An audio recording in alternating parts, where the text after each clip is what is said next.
പറയാൻ ഒരുപാട് അഭിമാനമുണ്ട്. അതിലേറെ സന്തോഷത്തോടു കൂടിയാണ് ഞാൻ ഈ വേദിയിൽ നിൽക്കുന്നത്. കാരണം ചെറുപ്പം മുതൽ കറുത്ത പെൺകുട്ടി എന്ന് കേട്ട് വളർന്ന ഒരാളാണ് ഞാൻ. അത് കേൾക്കുമ്പോൾ ഒരുപാട് സങ്കടത്തോടെ നിന്നിട്ടുണ്ട് ഞാൻ.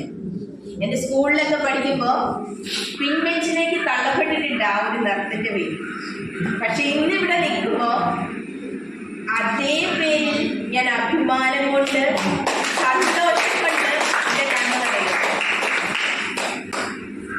പിന്നെ എനിക്ക് എൻ്റെ ജീവിതത്തിൽ ഏറ്റവും വലിയ ഒരു ആദരവാണിത്.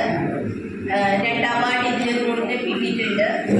ഒരു നാഷണൽ അവാർഡും ഒരു പ്രേംനസീർ അവാർഡും കിട്ടിയിട്ടുണ്ട്. പക്ഷെ അതിനേക്കാളൊക്കെ എനിക്ക് ഇരട്ടി മധുരമുണ്ട്.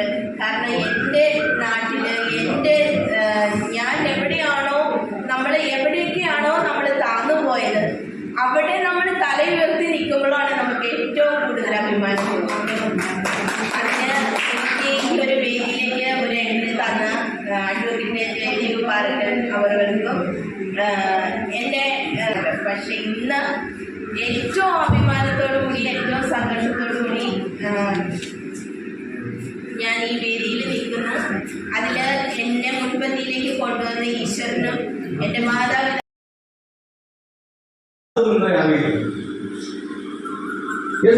ഫണ്ട് ദുർവിനിയോഗം ഭഗവാൻ തുടങ്ങിയ നിയമമൂലം നിയമമൂലം തന്നെ അറിയണം. എത്ര കോടി രൂപയാണ് നഷ്ടപ്പെടുന്നത്. അത് ദിനം ആചരിക്കുന്ന ഈ വേളയിൽ ഞാൻ ഇവിടെ ആർപ്പക്കരയിൽ സ്ഥലത്ത് ഇതുപോലെ കാണിക്കുന്ന ആഘോഷത്തിന് വേണ്ടി പോയിരിക്കുകയായിരുന്നു. ആണ് രാവിലെ മുതൽ വരാനായിട്ട് പറ്റാതെ വന്നത്. എന്തുവാട്ടെ അപ്പം ഇന്നിവിടെ അവകാശ പ്രഖ്യാപനം മറ്റുമെല്ലാം നടന്നു. ഇവിടെ വൈക്കം സത്യാഗ്രഹ വൈക്കത്തിന് വളരെ പ്രാധാന്യമുള്ള പ്രദേശമാണ്. വഴി നടക്കുന്നതിന് വേണ്ടി ഇവിടെ സത്യാഗ്രഹം നടത്തിയ കുഞ്ഞാപ്പിയും ബാബുലേനും നാരായണപ്പണിക്കരും ഒക്കെ ഉള്ള സ്ഥലമായിരുന്നു വൈക്കം.